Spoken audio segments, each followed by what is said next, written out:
En esta cuarta mesa del día de hoy tengo el gusto de presentarles a la licenciada Adriana Monroy Pérez. Ella es egresada de la Escuela Nacional de Antropología e Historia. Y a mi colega, la licenciada Tania Cecilia Mondragón Monroy, es licenciada en Sociología por la UAM Xochimilco. El tema es Mujeres en la Historia. Recibámosla con un fuerte aplauso.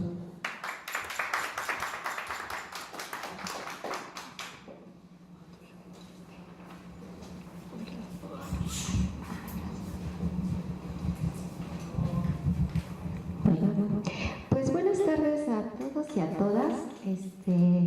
Realmente lo que hicimos Tania y yo fue hacer una presentación en donde tengamos la posibilidad de hablar de las mujeres en el país, no en general, sino en concreto en el país, y hablar sobre las mujeres de carne y hueso, las mujeres, no las grandes heroínas, no las que realizaron grandes actos, sino las mujeres de carne y hueso.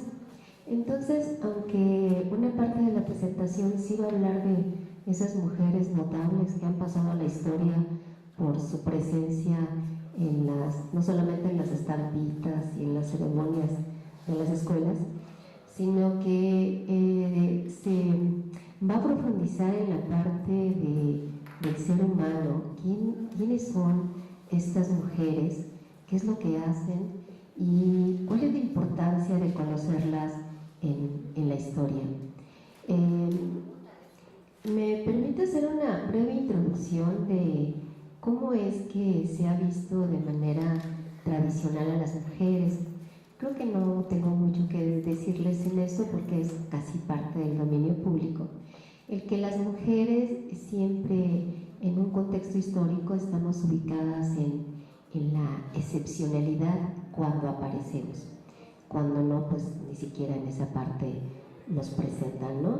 Entonces, en el lugar de la excepcionalidad, solo confirma el que no estamos, ¿no? Tendremos que ser muy notables para aparecer en los textos históricos. Aunque en los últimos años los grandes aportes, las discusiones han permitido incluir al otro sector olvidado de la historia, que somos las mujeres, todavía en el pensamiento, todavía en los análisis cuesta muchísimo trabajo reconocer la presencia de ambos géneros en los procesos históricos. Entonces, cuando hablamos en concreto del país, se supone que son grandes masas de hombres realizando acciones importantísimas y relevantes que son lo que nos dan el carácter de mexicanos, ¿no?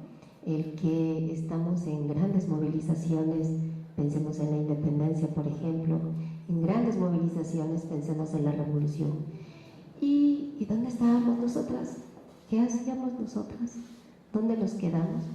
Y entonces de repente aparecemos como pues aquella abnegada, o aquella traidora, o aquella pues grandiosa que hizo varias cosas, ¿no? Pero exactamente ¿dónde estamos? ¿Dónde nos ubicamos? ¿Qué es lo que hacemos?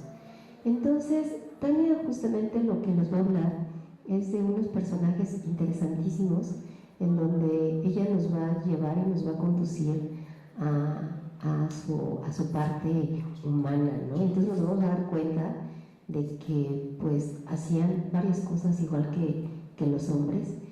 Y a mí me tocará hacer una breve reseña de lo que somos las mujeres en los primeros años del siglo XX y un poco la post-revolución, que es lo que finalmente nos da el lugar que estamos sentadas aquí y podemos discutir y hablar sobre estos temas. Entonces, con esta breve introducción, yo le doy la palabra a Tania.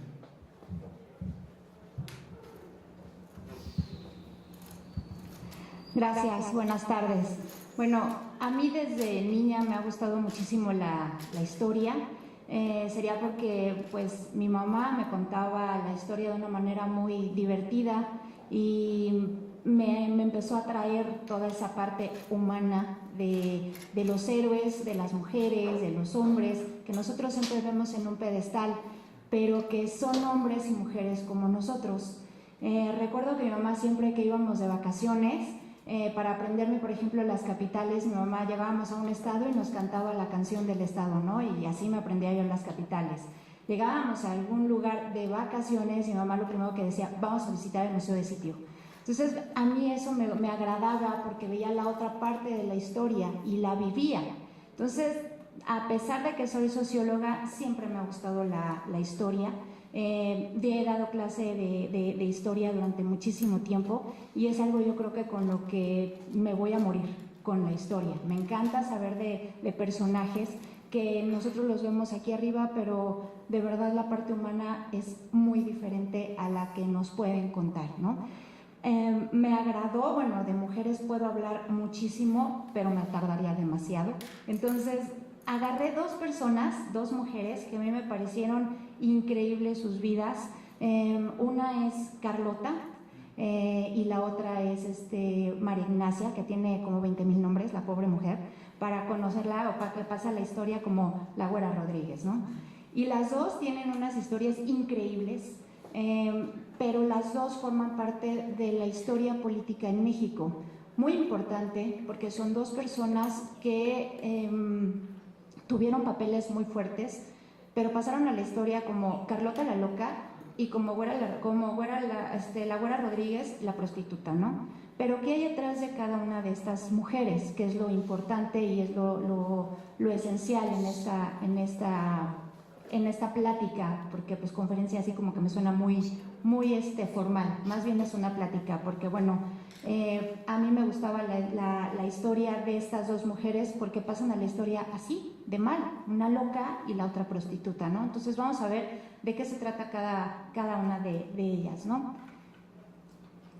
Primero, para empezar, tenemos que ver cuál es la sociedad del siglo XIX. Pues la burguesía ya estaba, los reyes, digamos, ya no tenían tanto poder, ¿no? Pero seguía la burguesía y estaba basada en una autoridad paterna. Por lo general a las mujeres se les casaba o se les buscaba un marido a veces que ni sabían quién era ni nada, las casaban casarse por intereses. Aprenden las mujeres, obviamente no van a la escuela, no van a la universidad y ellas aprenden otro tipo de cosas como dibujo, bordado, buenas costumbres, cómo atender al marido, ¿no? Ese tipo de cosas, ellas lo hacían, ¿no? Eran las buenas costumbres del siglo XIX y no nada más en Europa, sino también eso se ve obviamente reflejado en México.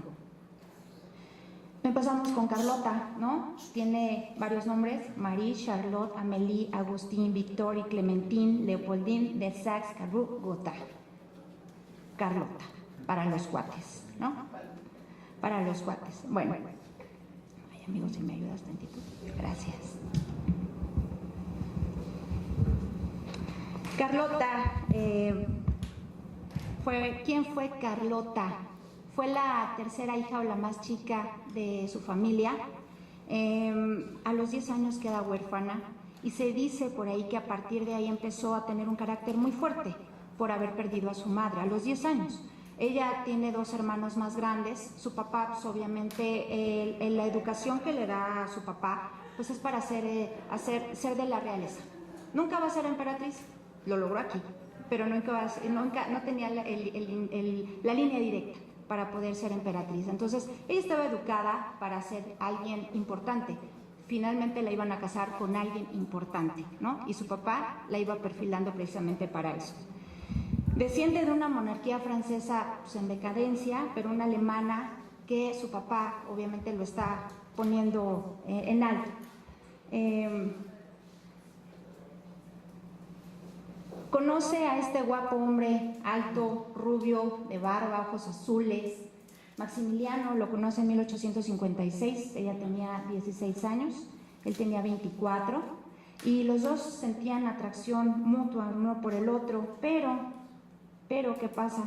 Se casan los dos el 27 de julio con bombo y platillo y demás. Se celebra una boda religiosa, se celebra una boda civil en 1857.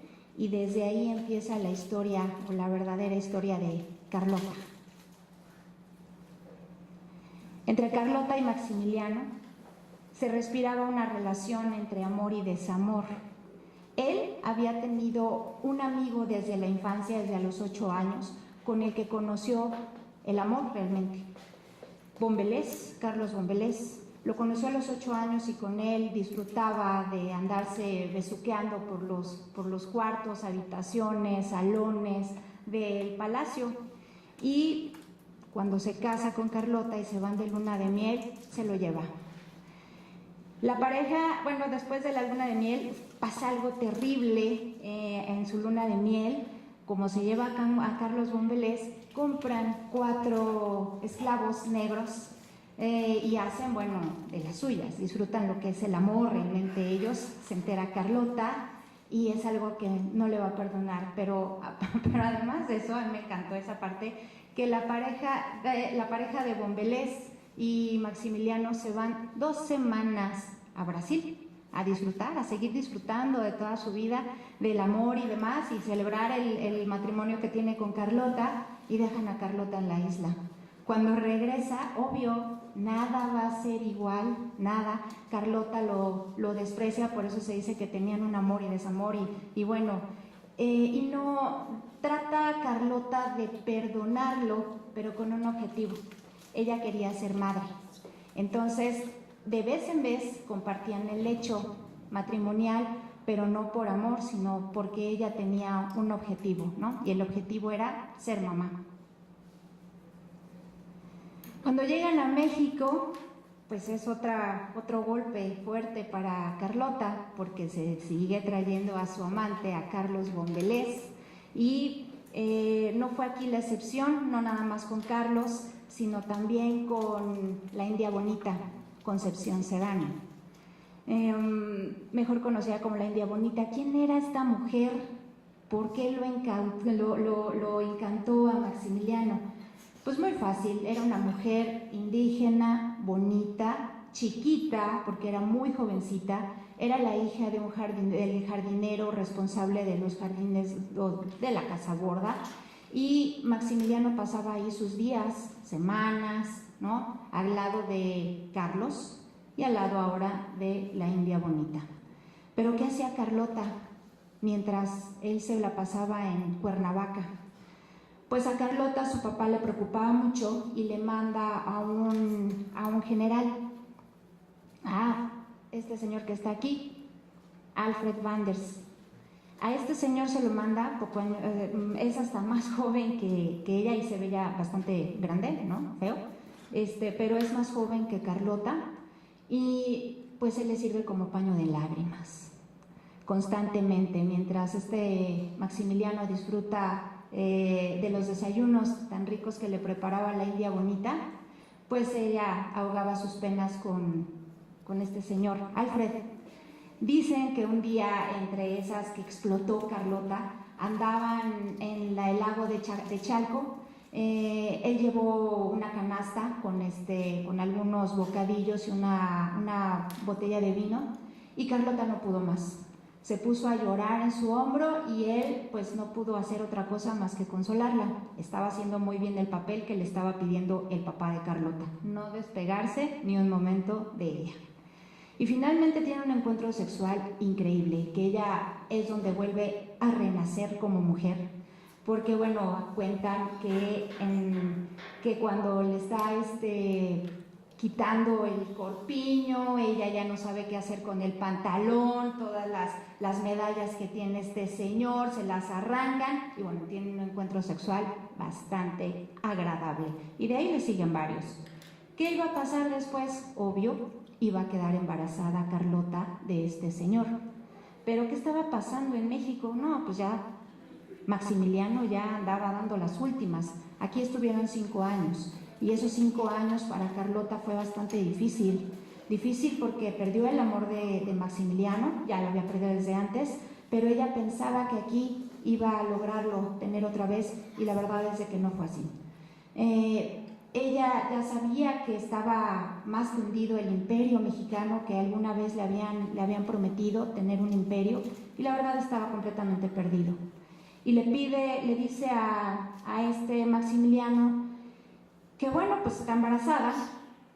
Para él esto es pues algo terrible, y como dice aquí, Maximiliano aceptó haber embarazado a Concepción Sedano, pero era un privilegio porque él era emperador. Lo que había hecho Carlota era imperdonable. Nunca le perdonó y nunca iba a aceptar que Carlota tuviera un hijo ilegítimo. La salida de Carlota ella lo pensó muy bien, dijo: ¿de qué manera salgo de este imperio? Sin que obviamente me abucheen, sin salir derrotada, salir como yo soy, como una emperatriz. Y lo único que se le ocurrió fue ser una embajadora y tratar de convencer a Napoleón III y convencer al Vaticano de ayudar a Maximiliano. Cuando esto pasa, llegó a Europa, pero Maximiliano le dice que sí la va a sacar de aquí. Y la solución de Carlota fue decir: ok, yo llego, pero me voy a hacer la loca. ¿Por qué? Porque estoy embarazada y además tú no lo vas a reconocer, entonces me voy a hacer la loca.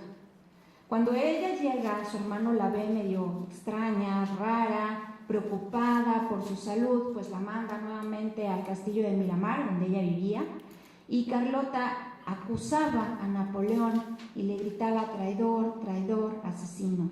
Ella se entera cuando matan a Maximiliano, obvio, le duele muchísimo que lo hayan asesinado y ella no estar aquí en México, pero también pues ataca a Pío y a su corte de servidores.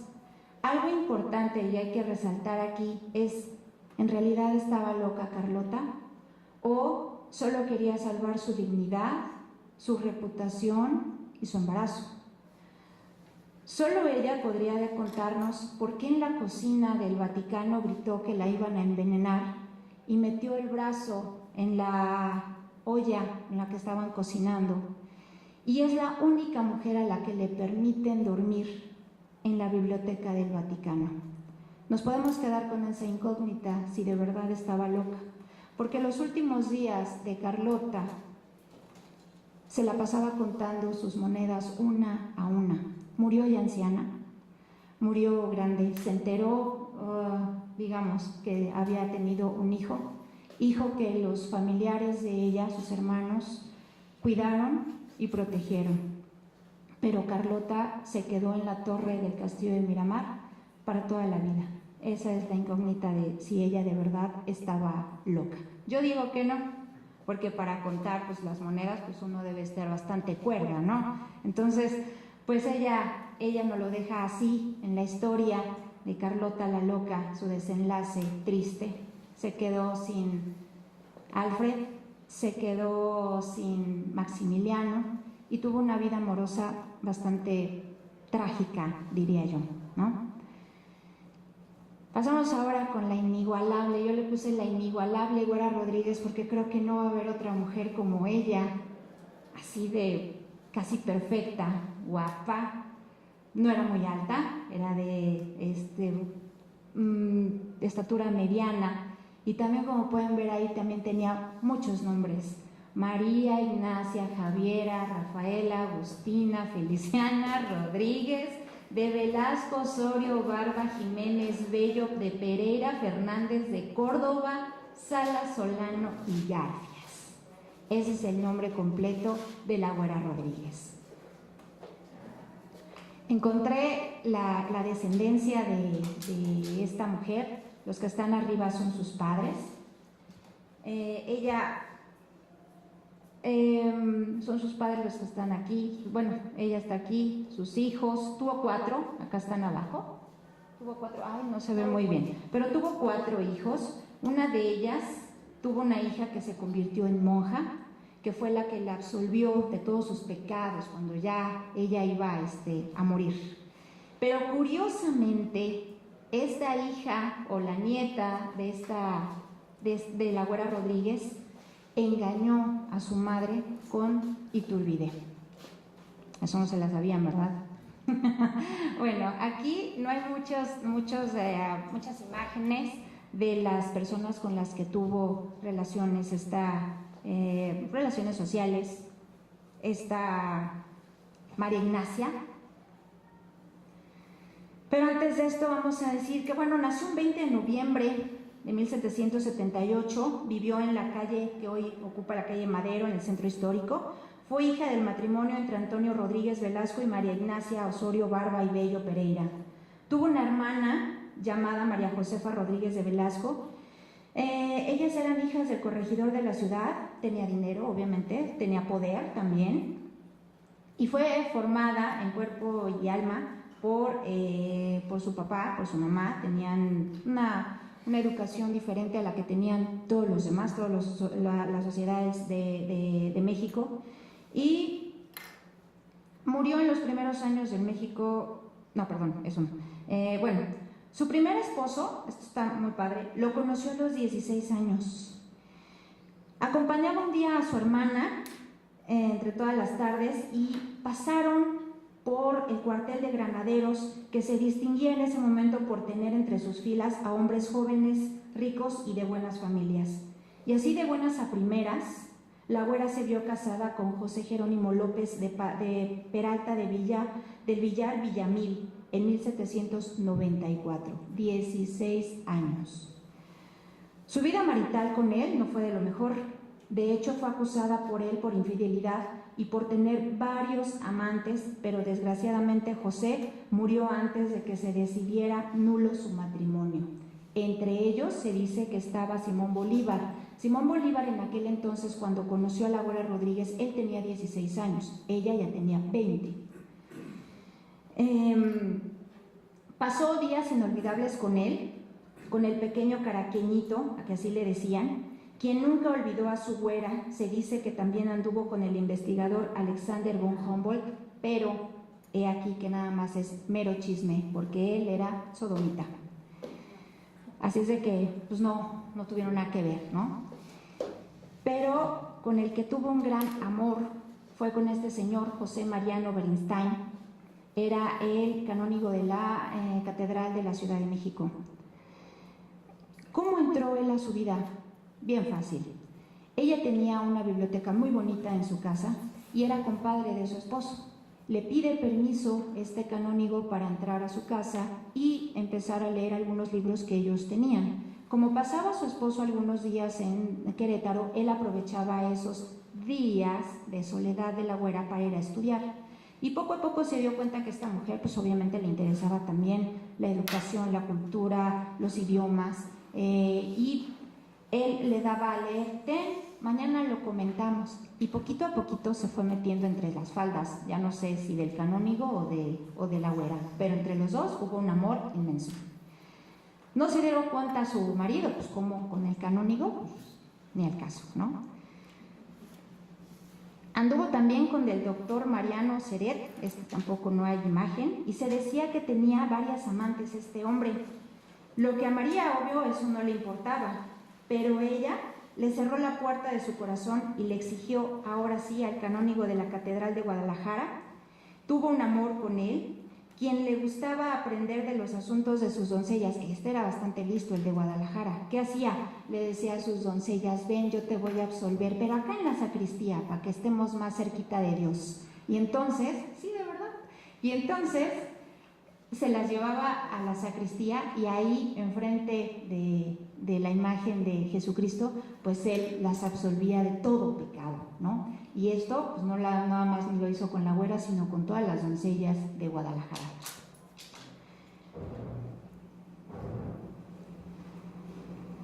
Volvió a contraer matrimonio con Mariano Briones, quien era un anciano y poseía obviamente una gran fortuna.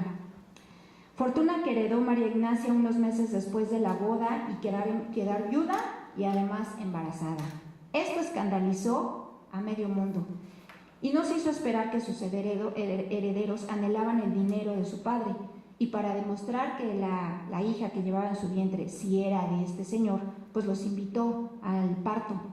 La niña murió, le pusieron nombre Victoria, pero la niña murió días después, pero de todas maneras ella se quedó con todo el dinero de su segundo esposo. Así nuevamente, el máximo líder político de la Nueva España, porque ella quedó sola, pero el líder máximo en ese momento, el virrey Pedro de Garay, tiene intenciones él de convertirse en alguien muy importante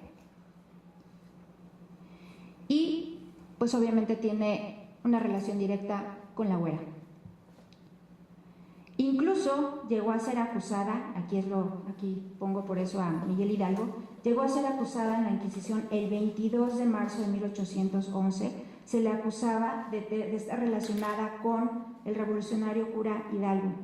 Fue absuelta por falta de pruebas y exiliada en Querétaro por algún tiempo, cosa que a la güera le encantó, porque allá pues, obviamente estaba todo lo que era la lucha insurgente, ¿no? Y ella se adentró mucho en este movimiento.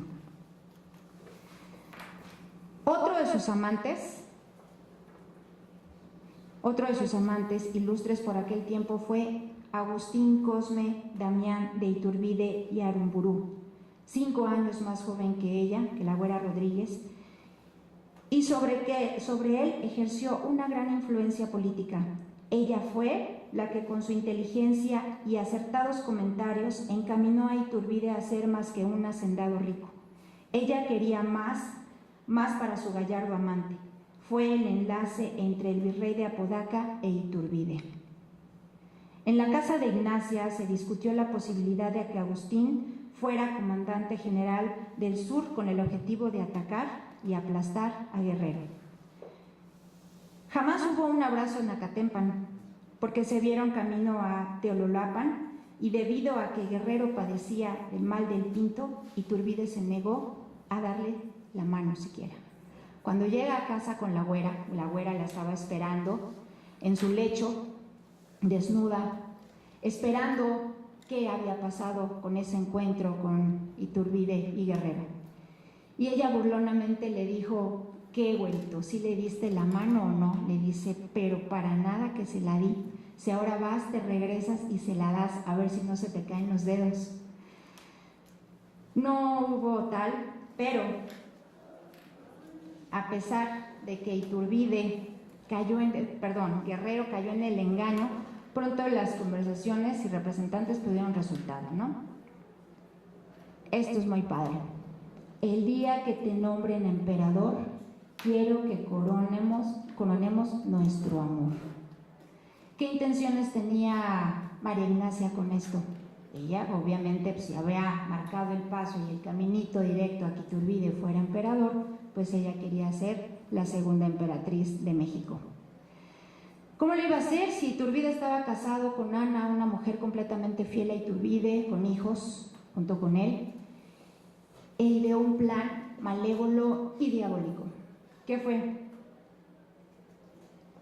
Tenía que acusarla a Ana de ser infiel y la iban a recluir en un convento, mientras que María Ignacia, con sus grandes amistades e influencias, buscaría casarse con Ignacio para ser ella la primera emperatriz de México.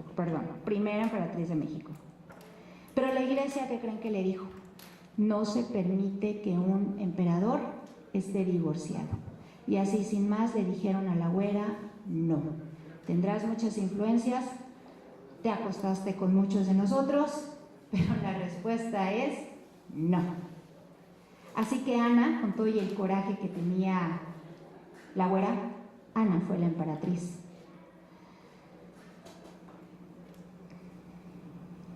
La amorosa joven, cautiva con su plática, con su gracia, con su simpatía, y debemos imaginar aquellas tertulias en su casa donde la güera Rodríguez hacía gala de la extravagante hostilidad para recibir y atender a sus invitados, que se extasiaban con el caudal de cultura que se emanaba de sus labios, con la inteligencia de sus respuestas sinceras, a través de una mirada serena y alegre. Esto lo utilizaba mucho la güera, porque a la gente le gustaba mucho ir a su casa, no nada más a degustar chocolates y churros, sino también el vino, las viandas que ella llevaba a su casa. Y el 1 de noviembre de 1850 falleció la güera Rodríguez. Su último marido fue Manuel de Elizalde y se convirtió en sacerdote después de la muerte de su esposa. Esta bella mujer no ha sido ignorada en los libros oficiales de la historia. pero muchos mexicanos ignoran que es probable que ella, sin ella, no se habría consumado la independencia de México. Y aquí nos muestra un retrato que dice que una de las vírgenes de la iglesia de la Profesa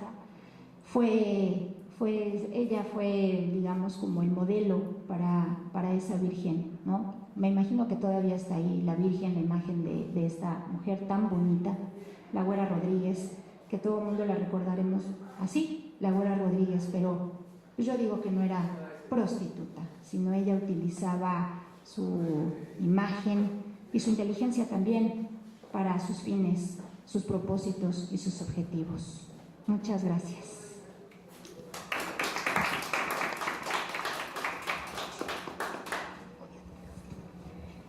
Bueno, pues yo les voy a hablar de la otra parte. Tania les habla de la parte bonita, la parte donde las mujeres tienen todo resuelto en la vida. Y yo les voy a hablar de la otra parte. En el siglo XIX, que fue la época que le tocó vivir a estas mujeres, se va gestando un discurso de lo que es el proyecto de nación que tendría que imperar a partir de entonces. En ese proyecto de nación, evidentemente, están las apreciaciones de lo que pueden ser los hombres y las mujeres. En el siglo XIX, casi todos los escritos que hablan sobre mujeres a nosotros nos ubica única y exclusivamente en la casa. No hay otro espacio, no hay otro lugar.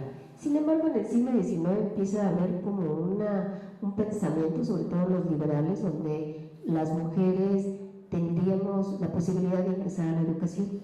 Y entonces en el siglo XIX tenemos ya algunas mujeres que, aprovechando esta situación, se incorporan a la universidad y tenemos las primeras abogadas, tenemos las primeras dentistas y también tenemos a mujeres que son maestras de primaria. Las maestras de primaria en el siglo XIX son pocas, poco a poco van aumentando el porcentaje de ellas en el magisterio. Al principio eran puros hombres. Y a las mujeres de ellas se les ubicaba más que como maestras, como preceptoras, es decir, como una continuidad de la madre. Es así como llegamos a la escuela y no está mi mamá, pero está la profesora. Entonces, a finales del siglo XIX, las mujeres, aún que tenían la sanción de la calle, comienzan a involucrarse en diferentes movilizaciones, diferentes lugares, por ejemplo, el que tiene que ver con la injusticia social. Y entonces tenemos que las mujeres, sobre todo las periodistas, se incorporan ya a finales del siglo XIX, principios del siglo XX, a grupos como los maonistas, por ejemplo, a los anarquistas mexicanos. Y entonces estas mujeres, pues muy brillantes mujeres, muy connotadas, organizan los primeros periódicos, en donde a partir de esos periódicos denuncian las situaciones de injusticia social. Pero este es un dato que, digo, más o menos lo conocemos, pero ¿qué significa esto cuando socialmente se dice lo siguiente? Imagínense que un periódico de Guadalajara, el centro de la República, dice: las señoras y las señoritas de la capital, muy activas, asaz varoniles, que pronuncian discursos, componen piezas musicales y abrazan y besan en público, esos arranques viriles del sexo débil, francamente no nos gustan. O sea, ¿se dan cuenta? Ese es el pensamiento del siglo XIX. Finales del siglo XIX, imagínense unas mujeres que se atreven a crear un periódico, por ejemplo, que se atreven a incorporarse a una manifestación pública. Entonces, digo, es un lugar que les toca complicado a las mujeres. Digo, actualmente podemos estar en varios lugares y como que no es tanto problema, pero imagínense en ese momento, pues no era tan fácil. Sigamos con este pensamiento del siglo XIX, dice, bueno, no nos gustan. Saquen ustedes a la mujer de su natural esfera de acción. O sea, saquen a ustedes de su natural esfera de acción. Casi todas las discusiones del siglo XIX es que las mujeres naturalmente tendríamos que estar en el hogar y cuidando hijos. Entonces, esa naturalidad, pues la cuestionan evidentemente estas mujeres con su accionar. Otro elemento que ya nada más para terminar esta parte dice: sepárenla de la tarea de pegar botones, de confeccionar un guiso, de enseñarle una oración a los chicos, y lo habrán echado todo a perder. Por más que que en lo contrario opina la renombrada escritora doña Concepción Jimeno Flaquer, que es un texto donde ella habla que es necesario que las mujeres no solamente están en los estrechos límites del hogar. Bueno, en este orden de ideas tenemos que para 1900 las mujeres rebasan el porcentaje de profesoras al de los hombres. En el siglo XIX teníamos un porcentaje del 32% de mujeres y 60 y tantos de hombres, y a principios del siglo XX tenemos al revés. Ya el 32 es de los masculinos y el 60 de las mujeres. Y esto es importante porque si tenemos este pensamiento del siglo XIX que no es tan fácil quitar, no es tan fácil quitar, valga la expresión, que en la actualidad nos resulta todavía complicado salir de la casa y no dejar de comer, o nos resulta todavía complicado salir de la casa y saber qué va a pasar con la limpieza, con las cuestiones de las compras y demás. Imaginemos a las mujeres del siglo XX, principios del siglo XX, finales del siglo XIX, cómo fue que lo hicieron para poder asumir un discurso realmente revolucionario e incorporarse a actividades tan diferentes como la denuncia pública. Entonces, bueno, tenemos también desde la prensa obrera, tenemos una publicación que seguramente ustedes la conocerán, se llama Colmillo Blanco, se editaba aquí en la Ciudad de México, y una frase interesante que dice en esa época: las mujeres que hablan de feminismo no son buenas y quieren llamarse, en vez de malas, adelantadas y liberales. Ese nombre les suena mejor. O sea, imagínense ustedes, en este periodo, la prensa obrera, que serían sus principales aliados, pues les dice que pues de plano su lugar sigue siendo los estrechos márgenes del hogar. Pero aún así las mujeres en el siglo XX, a finales del siglo XIX, tenemos su presencia, y no solamente escribiendo, sino dirigiendo revistas y periódicos. Solamente por comentar alguno: La Mujer Mexicana, El Álbum de la Mujer, El Correo de las Señoras, Violetas de Anáhuac, son como las diferentes publicaciones en las cuales no solamente escribieron las mujeres, sino además dirigían las mujeres. Hay mujeres muy destacadas como Juana Belén Gutiérrez de Mendoza, mujeres que no les importó hacer la denuncia pública, incluso llegar a la cárcel, aquí la cárcel de Belén, que estuvo en lo que actualmente es Tlatelolco, en esa zona estuvo la cárcel de Belén. Llegaron ahí en condiciones igual que los hombres, y bueno, esas mujeres tuvieron que romper muchísimas cosas, ¿no? Pero bueno, sigamos con este recorrido. Entonces, en el siglo XX tenemos pues un ambiente que permite que las mujeres podamos incorporarnos a muchísimos lugares. ¿Por qué lo permite? Porque tenemos una inestabilidad social que permite, que desdibuja un poquito los roles de género, pero además tenemos una inestabilidad social que permite cuestionar. Entonces, las mujeres aprovechamos justamente ese espacio para introducirnos en diferentes lugares. Hay un elemento muy interesante en esta época, es que tenemos un periodo de gran inestabilidad social, porque constantemente hay revueltas por todas partes. Si pensemos 1910, 1915, 1920, entonces tenemos un periodo de inestabilidad social que podemos llamar la Revolución Mexicana, pero en ese periodo de inestabilidad social se abren casualmente algunas escuelas en el centro de la Ciudad de México y en otras ciudades para enseñarles a las mujeres taquigrafía, ortografía y cosas que solamente hacían los hombres. Entonces es por eso que las mujeres nos vemos ya en la revolución, en este proceso, no solamente tomando el fusil, sino como propagandistas, como espías, como transportadoras de armas, como secretarias, taquígrafas. Hay también telegrafistas, ¿no?, que en los diferentes ejércitos, y ellas desde ahí están no solamente presentes, no solamente su presencia, sino también le imprimen un dinamismo y una cierta especificidad a algunos momentos en la revolución. Pongamos el ejemplo del constitucionalismo. En el constitucionalismo se incorpora un buen de maestros de primaria, un considerable número de maestros de primaria, y la gran pregunta sería ¿por qué con Carranza y no con Zapata, con Villa? Bueno, pues era muy sencillo. Carranza representaba esa clase media que empezaba a ascender y pues se acuerpó y le permitió el espacio a todo lo que podría perfilarse como la clase media. Entonces tenemos ese grupo de mujeres maestras de primaria que se incorporan a hacer de todo en el carrancismo, pero básica y fundamentalmente ser correos, espías, transportadoras de armas. Las transportadoras de armas llaman mucho la atención, porque ellas en esos ropajes así como largos y como muchas cosas encima, se metían las balas, se metían algunas armas pequeñas, y pues ellas nadie las revisaba, y entonces se iban a cualquier lugar y transportaban varias cosas. O bien, aquellas mujeres, no la clase mediera, sino aquella mujer del pueblo, que le pasaban un moche así de pasquines revolucionarios y lo ponían en los tamales, ¿no?, que vendían, y lo repartían con los compradores, con los que les estaban comprando tamales. Y bueno, era la manera de reproducir la revolución y las ideas de la revolución. Entonces, bueno, el caso de los carrancistas es muy claro, pero en el caso de los zapatistas tenemos también un sector importante. Tenemos a mujeres que desde el anarquismo, desde que eran militantes del Partido Liberal Mexicano, inciden en lo que después fue el Plan de Ayala. Y bueno, con Villa se dice que solamente tenemos la presencia de las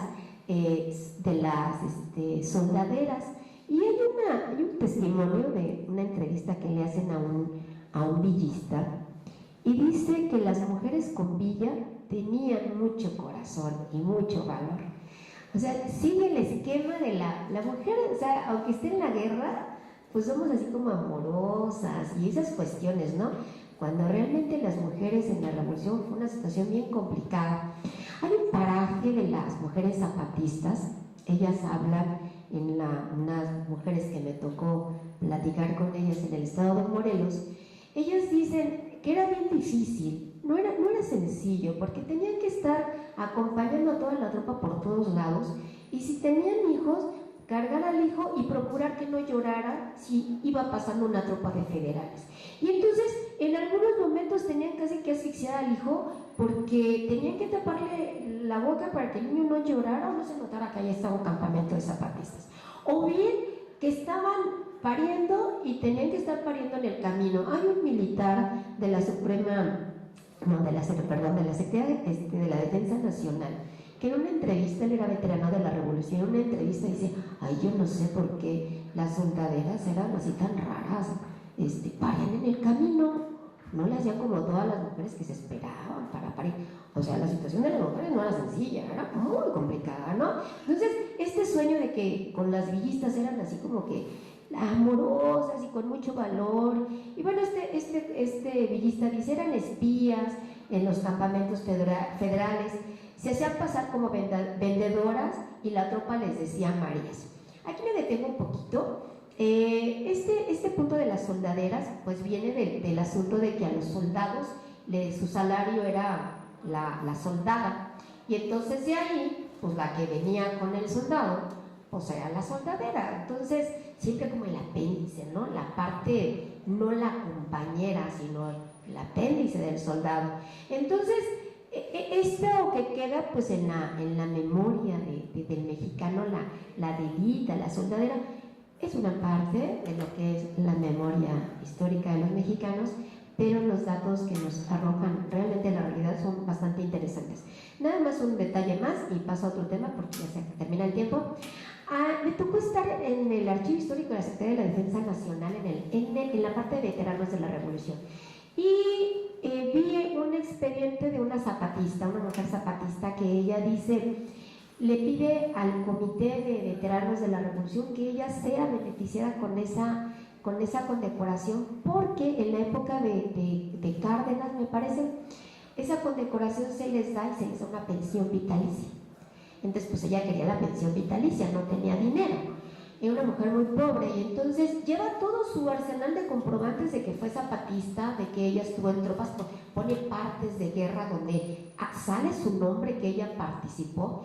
Y entonces el grupo de connotados veteranos de la revolución le dice que no le puede dar el título de veterana de la revolución porque ella ni siquiera fue soldado. Y entonces ella le responde en una carta a ese comité y le dice, yo no fui. Le dicen que no le pueden dar el título porque ni siquiera fue mujer de soldado, porque a quien fue esposa de revolucionario le dan esa pensión. Entonces ella les dice, en efecto, yo no fui mujer de soldado, yo fui soldado, y aquí está el comprobante de las partes de guerra en las que participé. Al final del día muere en la pobreza y nunca le dieron la pensión de veteranas de la revolución. Casi todas las veteranas de la revolución fueron básicamente carrancistas, un pequeño grupo de zapatistas y un pequeñísimo grupo de villistas. Bueno, entonces tenemos este ambiente así como muy agitado de la revolución, en donde las mujeres se nos da chance de traspasar los roles de género. Ya no solamente se hace en tu casita, sino tienes chance de hacer otras cosas. Pero termina la revolución y ahora ¿qué haces? ¿Te vas a regresar a tu casa o te vas o vas a seguir exigiendo mayores reconocimientos? Una buena parte, que son el sector de mujeres intelectuales de clase media, se incorporan y tienen la posibilidad de incorporarse a cargos públicos, pero otra parte, que son esas soldaderas, se queda en la Ciudad de México y se quedan haciendo trabajadoras domésticas, empleadas de la pulquería, empleadas de una tiendita, cosas así. Y entonces ellas ya no quieren regresar a su casa y su centro de reunión justamente es la pulquería. Y en la pulquería ellas tienen muy pocas posibilidades de hacer otra cosa más que divertirse. Entonces estas mujeres van configurando un sector en el cual se la pasa en la cárcel tiro por viaje. Están arrestadas porque estaban en la pulquería y pues pasó el galán y pues se pelean o le robaron a otra compañera el trago de pulque, y el chiste que van a la pulquería, a la demarcación municipal, y el gobierno que dice, estas no son las mujeres. Seguimos construyendo nuestro concepto de mujer. En mi concepto de mujer no cabe esta mujer.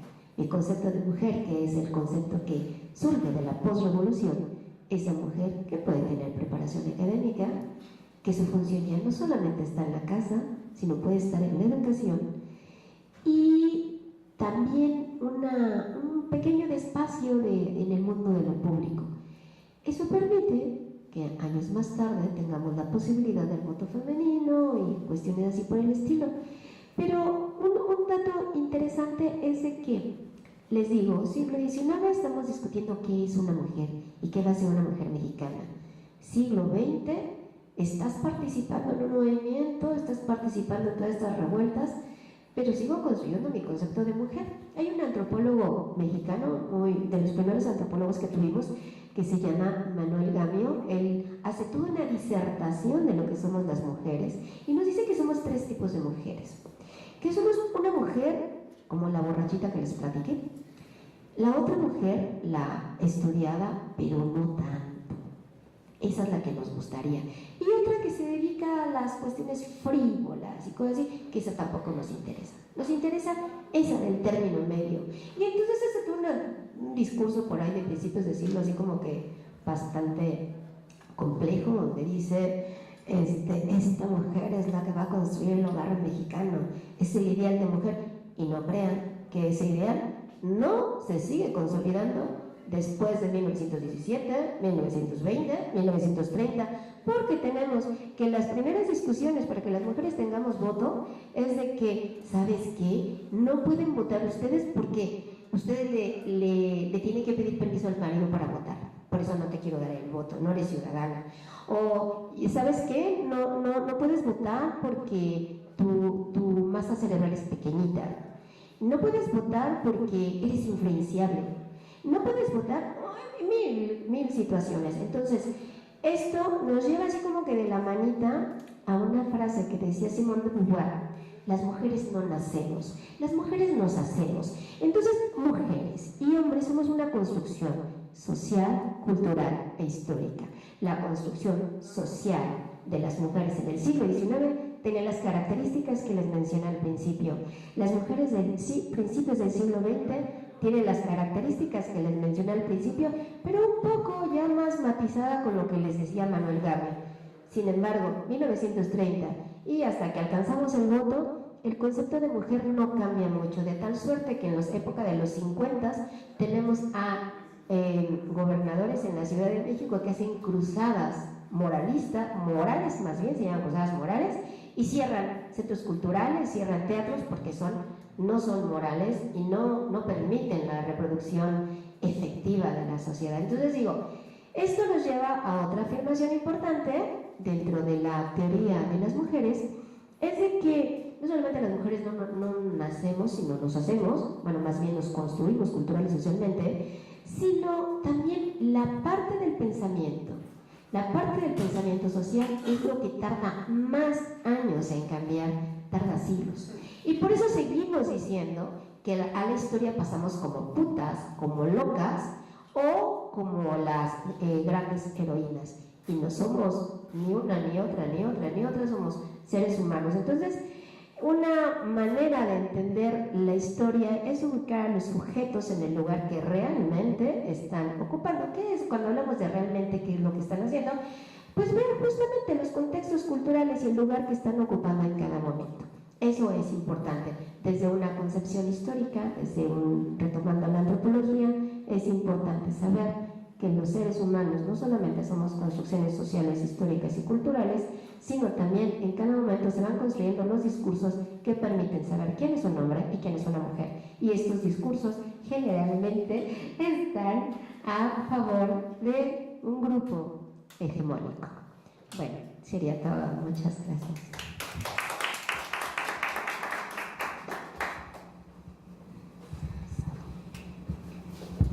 Agradecemos a la licenciada Adriana Monroy y a la licenciada Tania Mondragón. Iniciamos la sesión de preguntas y respuestas. Tenemos 15 minutos todavía.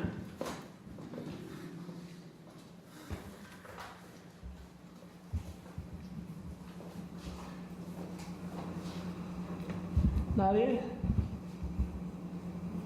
Pues me llama mucho la atención esta manera en que tú nos hablas, por ejemplo, de las figuras que es la abuela Rodríguez, lo que es también Carlota.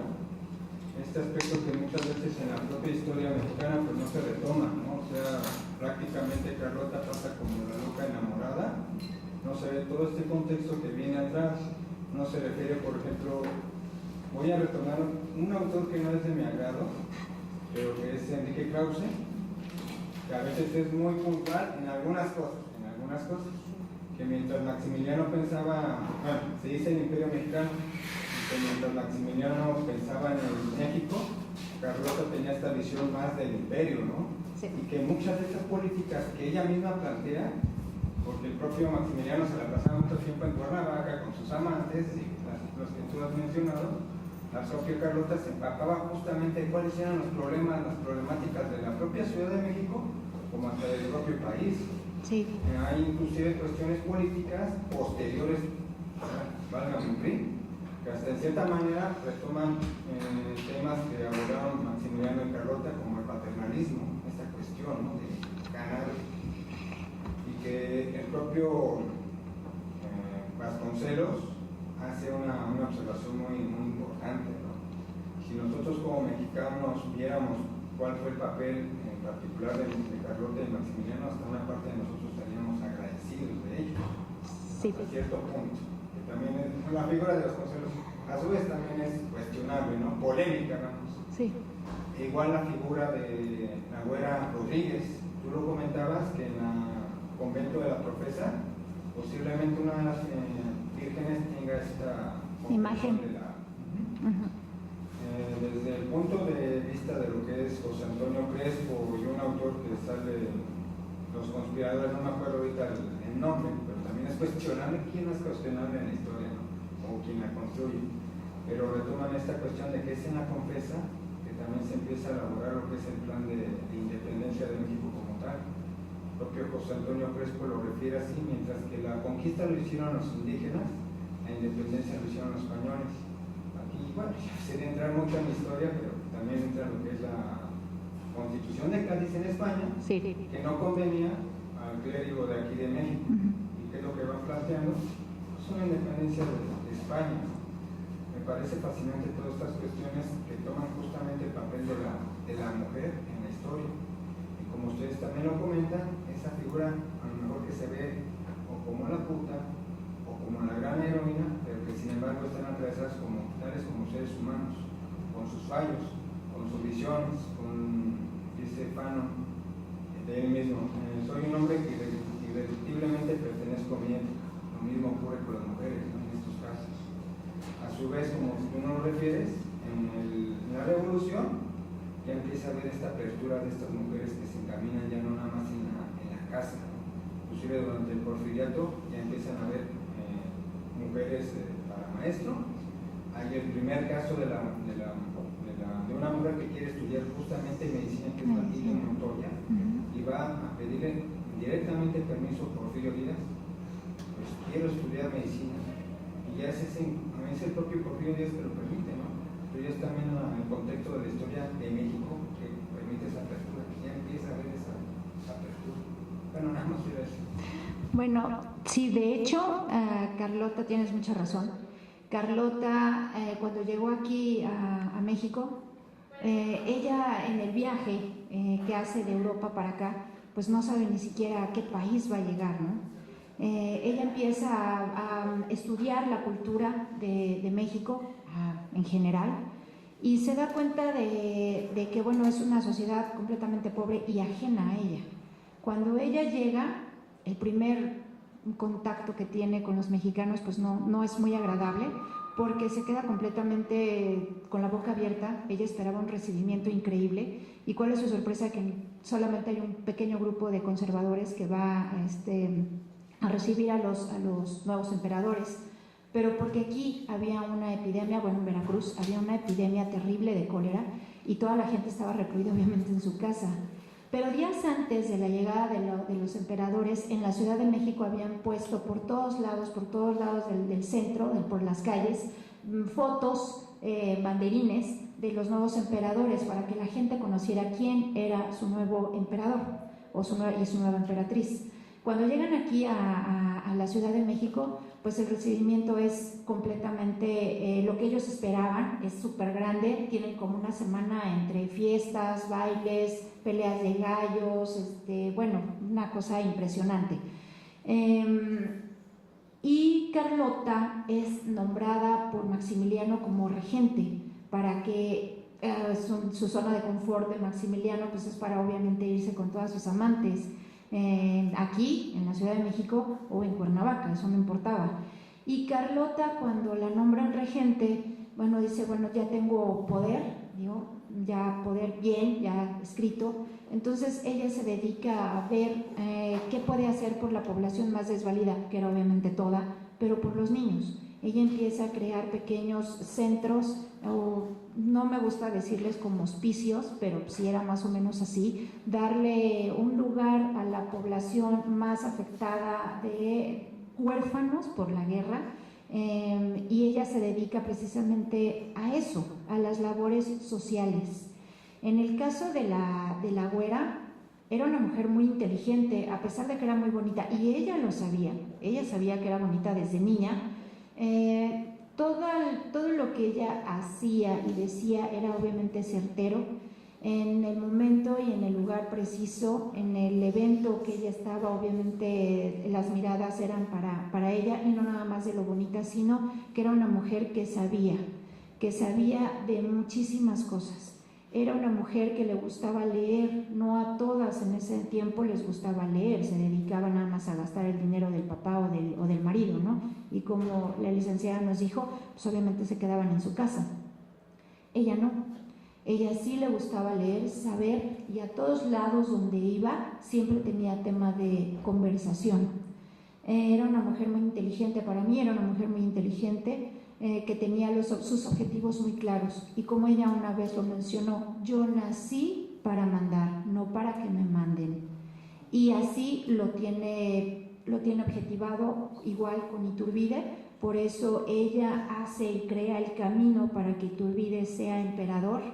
pero también ella tiene un objetivo, ser emperatriz, que obviamente la Iglesia no se lo permitió, ¿no? Historia como esta pues, también podemos ver más allá, y yo creo que no terminamos de ver la historia tanto de Carlota como de la Güera, ¿no? Bueno, pues yo no agregaría más cosas, sino sostener mi afirmación. Los hombres y las mujeres somos una construcción social, cultural e histórica, y justamente esta construcción también tiene un carácter de clase. Y entonces, justamente agregando la parte de que la construcción social, cultural e histórica de las mujeres y los hombres tiene un carácter de clase, a las mujeres de una clase social se les educaba para unas cosas y a las mujeres de otra clase social se les formaba para otras. Entonces, tal es así que una mujer, en lugar de exigir su derecho a la educación, tiene que pedir permiso para acceder a la educación, ¿no? Entonces, y repito, esa parte del pensamiento es la más complicada de cambiar. Nada más un detalle que valdría la pena reconocer y recordar, es de que las mujeres zapatistas siempre fueron bastante creativas, y las mujeres zapatistas hacían gala de su rol de género, y a partir de ahí hicieron hazañas importantes como la batalla de los Federales al Guajillo, en donde pues ya los zapatistas, ese bloque de zapatistas estaba bastante desgastado, ya no tenían no solamente uniformes, sino no tenían ni comida, no tenían nada, y entonces llegan los federales, entran por Yautepec, y todas las mujeres de Yautepec juntan todos los chiles que tienen, de todos los tamaños, de todas las formas, y los queman en el centro del poblado. Entonces matan a más federales que las balas que pudieron matar los zapatistas.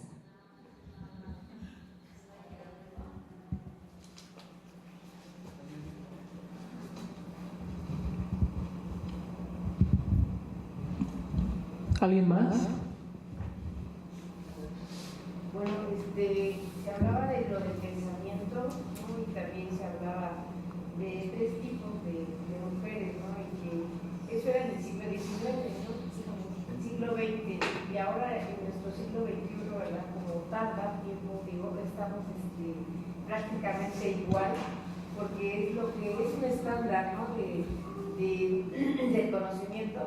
A los hombres sí les gusta, ¿no? Y a muchas mujeres también les gusta que haya mujeres que tengan conocimiento, pero que no se excedan. Te quiero un poco tontita, como lo dicen, pero debería ser un poco más tontita y menos inteligente. Todavía eso es tan habitual, que igual, o sea, los esposos, los cónyuges, etcétera, no les gusta que la mujer estudie. O sea, yo me divorcié por eso justo, ¿no? Y no le gustaba estudiar, no le gustaba preparar. Todo el tiempo leía. Me encantaba, ¿no? Pero eso de estar en la casita es que es lo que te corresponde, es que esto es lo que debes hacer, y no nada más de parte del cónyuge. El peso social tremendo, porque todos así o sea, eres buena si te dedicas a tus hijos, si estás en tu casa. Eres mala mujer si tú sales a estudiar, si tú no complaces, entonces no. Si tú te divorcias, eres mujer de todos, ¿no? Y lo compruebas. Es cierto, todos creen que tú puedes ser de todos, ¿no?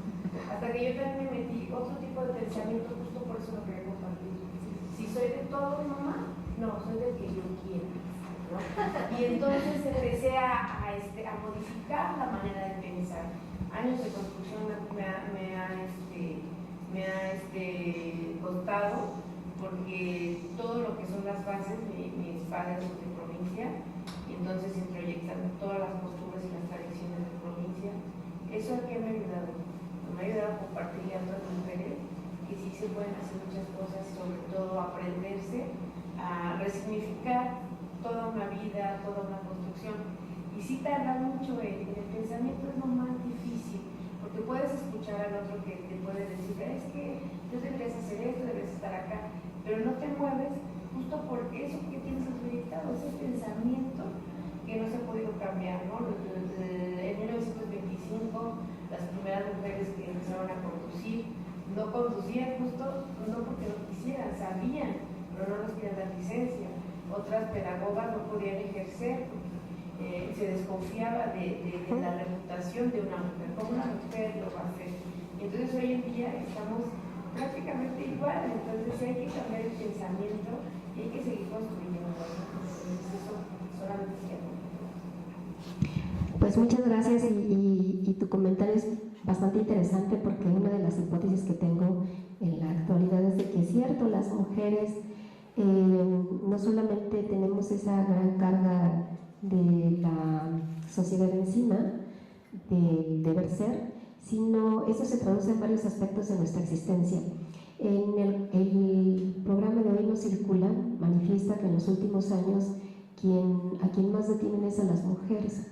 Entonces, la gran hipótesis que tengo haciendo algunas entrevistas es de que casualmente las mujeres cambian el lugar por el conductor masculino y quienes apechugan la detención son las mujeres. Entonces, ese pensamiento que tarda mucho tiempo en cambiar, estamos en el siglo XXI y seguimos esa parte del sacrificio. Me sacrifico por el papá, el amigo, el amante, el tío, el primo, quien sea, porque él tiene una reputación que cuidar, ¿no? Y yo, pues ya ni modo, pues ya me voy, y entonces pueden enojarse, y se enojan mucho de llegar al torito, a la vaquita, pero de todas maneras, aunque se enojan mucho, entonces más para que le cambiaron el lugar. Entonces esa parte del pensamiento tarda mucho tiempo. En este siglo, cuando se permite el divorcio, la primera mujer que se divorció en Tasco es una mujer que tardó como 30 años en superar el estigma. Era la divorciada, todo el mundo la conocía, no sabíamos cómo se llamaba, yo sabía que era la divorciada, yo no sabía su nombre. La divorciada tenía 3 hijos y se quedaron con ella, o sea, qué drama, ¿no? Y entonces es la hija de la divorciada. Y estábamos en el siglo XX en ese momento. Y bueno, como ese caso, son muchísimos los casos que tenemos, y bueno, que ahora se traducen en cosas terribles que antes eran menos visibles y ahora son muy visibles, por ejemplo, los feminicidios, pero esta parte del pensamiento tarda muchísimo en cambiar. Creo que las mentalidades es lo que más permanece, aunque hay grandes cambios, permanece las mentalidades y se perpetúa en las bromas, en la manera de organizar la vida, en la música, en todo esto va configurando y afianzando justamente esos niveles de pensamiento. En el siglo XX tenemos un gran aporte de la lucha de las mujeres, que es no solamente la conquista del voto y el acceso a la ciudadanía, sino también tenemos la posibilidad de la escuela y además de la conquista de la calle. Podemos salir, ahorita que es un poco complicado, pero tenemos la posibilidad de estar en los lugares públicos.